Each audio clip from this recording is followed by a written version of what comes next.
Apa itu sufi? Apa itu cinta menurut sufi? Dan bagaimana seorang penyair sekaligus sufi mendefinisikan tentang cinta? Rumi mengatakan, cinta adalah anggur yang sekaligus menjadi pelayan minuman dan meminum racun sekaligus obat penawar. Ia adalah anggur yang membawa manusia menuju keabadian.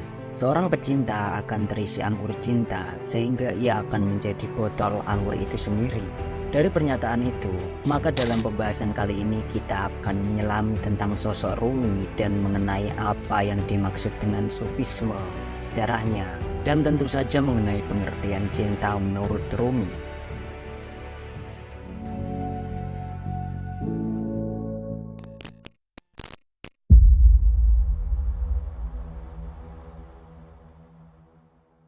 Sufisme atau yang dikenal juga sebagai tasawuf adalah ilmu yang masuk ke dalam ajaran Islam sampai kemudian dikembangkan oleh para sufi. Sufisme merupakan suatu ajaran tentang bagaimana menyucikan jiwa, mencernihkan akhlak, serta membangun dohir dan batin untuk dapat memperoleh kebahagiaan abadi. Dilihat dari latar belakang sejarah, mazhab, dan inti ajarannya, nampaknya ada sebuah versi berbeda dalam mengartikan apa itu sufi atau tasawuf. Beberapa di antaranya mulai dari kata sufah, yang berarti emperan Masjid Nabawi dan didiami oleh sebagian sahabat Ansor. Hal ini sendiri dikarenakan amalan ahli tasawuf hampir sama dengan apa yang diamalkan oleh para sahabat, yaitu dengan mendekatkan diri kepada Allah dan hidup dalam kesederhanaan. Kemudian kata sof juga dapat berarti barisan. Istilah ini kemudian dianggap oleh sebagian ahli sebagai akar kata tasawuf, karena ahli tasawuf merupakan seorang atau sekelompok orang yang membersihkan hati. Mereka kemudian diharapkan berada pada barisan atau sof pertama di sisi Tuhannya. Lalu ada kata sofa, juga dapat berarti bersih, karena ahli tasawuf kemudian berusaha untuk membersihkan jiwa mereka untuk dapat mendekatkan diri kepada Tuhannya. Selanjutnya ada kata sufanah, yang berarti sebuah kayu yang bertahan tumbuh di padang pasir. Hal ini karena ajaran tasawuf dapat bertahan dalam situasi yang penuh pergolakan ketika umat muslim terbuai oleh materialisme serta kekuasaan. Sebagaimana kayu sufanah yang tahan hidup di tengah-tengah padang pasir yang tandus. Lalu ada kata teosofi yang berasal dari bahasa Yunani yang berarti ilmu ketuhanan, karena tasawuf banyak membahas tentang ketuhanan. Yang terakhir ada kata suf, dapat juga bermakna bulu domba, karena para ahli tasawuf pada masa awalnya menggunakan pakaian sederhana yang terbuat dari kulit atau bulu domba. Dari berbagai definisi yang beragam seiring berkembangnya zaman, sufi kemudian memiliki arti yang sama, yaitu upaya untuk mendekatkan diri pada Tuhan serta menjauhi hal-hal yang bersifat duniawi.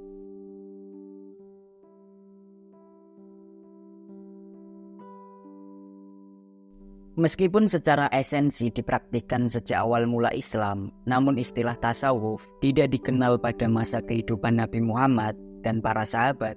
Istilah ini baru dikenal ketika Abu Hashim Al-Kufi mencantumkan kata Al-Sufi di belakang namanya.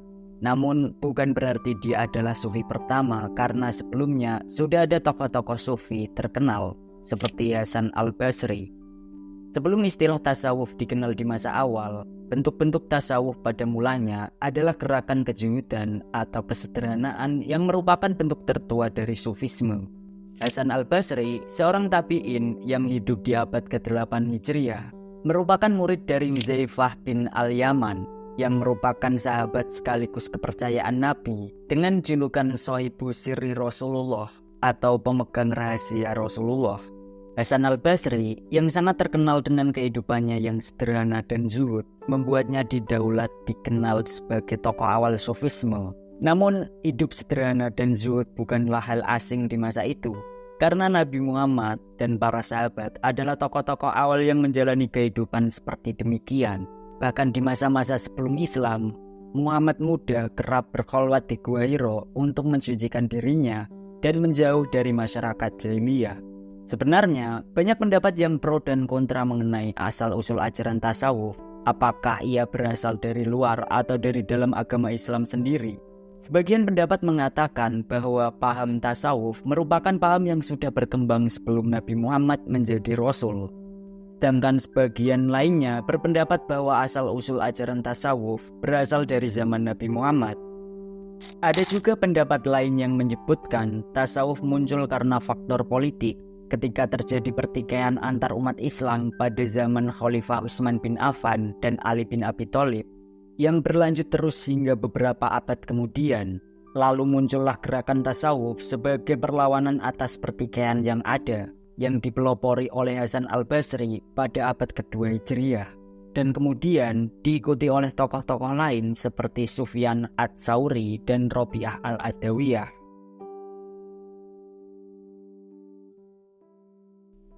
Jalal ad-Din Muhammad Rumi juga dikenal dengan nama Jalal ad-Din Muhammad Balkah atau sering pula disebut Rumi.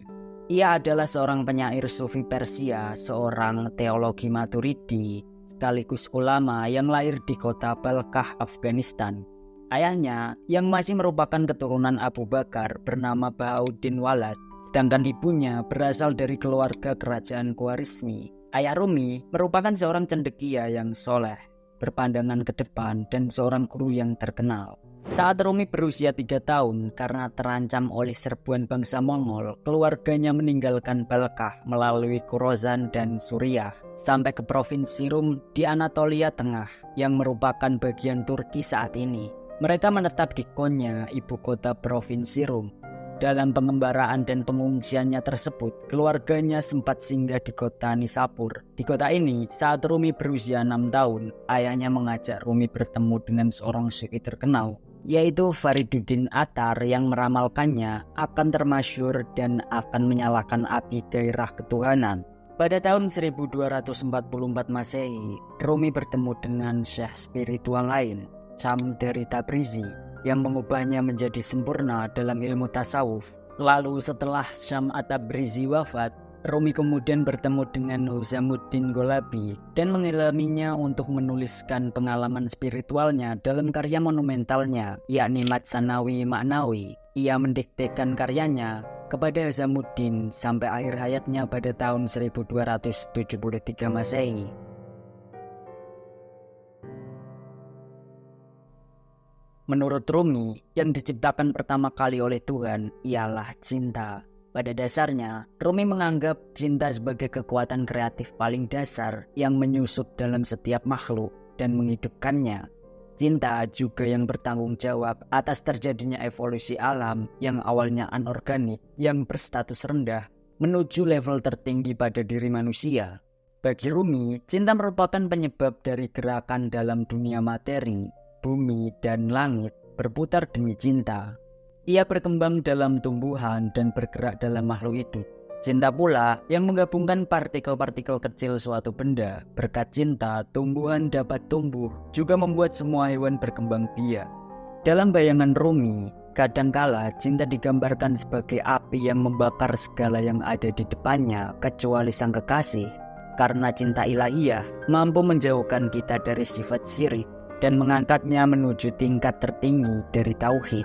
Menurut Rumi, cinta adalah sayap yang mampu mengangkat manusia yang membawa beban berat ke angkasa dan mengangkatnya dari kedalaman ke ketinggian, dari bumi ke angkasa. Bila cinta ini menampakkan kakinya di atas gunung, maka gunung pun akan bergembira dan menari dengan riangnya. Cinta merupakan penyakit, tetapi ia mampu membebaskan penderitaannya dari segala macam penyakit. Apabila seseorang terjangkit penyakit cinta, maka ia tidak akan tertimpa penyakit lain lagi. Keadaan rohaninya menjadi sehat. Bahkan nyawa merupakan kesehatan bagi dirinya yang bagi orang lain ingin memilikinya. Cinta merupakan suatu penawar dari kesombongan dan kejahatan serta pengobat seluruh kekurangan diri. Hanya mereka yang berjubah cinta yang sama sekali tidak memperhatikan diri sendiri. Karena sesungguhnya cinta menjadi satu-satunya kesadaran transformasi. Seperti dalam syairnya, Rumi mengatakan, melalui cinta duri jadi mawar dan melalui cinta juga menjadi anggur manis. Melalui cinta tongkat jadi duri, melalui cinta kemalangan nampak seperti keberuntungan. Melalui cinta penjara nampak seperti jalanan yang rindang. Melalui cinta tempat perapian yang penuh abu layaknya sebuah taman. Melalui cinta, api yang menyala bagaikan cahaya yang menyenangkan. Melalui cinta, setan menjadi hauri. Melalui cinta, batu keras menjadi sebuah mentega yang lembut. Melalui cinta, duka menjadi kesenangan. Melalui cinta, hantu makam menjadi malaikat. Melalui cinta, sengatan lebah menjadi madu. Melalui cinta, singa menjadi sejinak tikus. Melalui cinta, penyakit terasa sehat. Melalui cinta, sumpah serapah adalah balas dendam. Cinta itu layaknya samudera yang tak memiliki tepian. Meskipun gelombangnya terdiri dari darah dan api, seorang pecinta layaknya seekor ikan yang sedang bersukaria. Seberapa banyak pun ikan itu meminum air di samudera tersebut, airnya tidak akan berkurang sedikit pun. Karena di samudera tersebutlah semua berawal dan berakhir.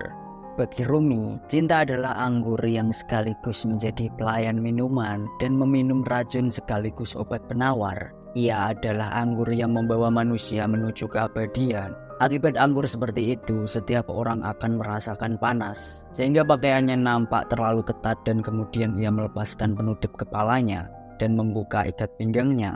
Pecinta akan terisi anggur cinta sehingga ia akan menjadi botol anggur itu sendiri.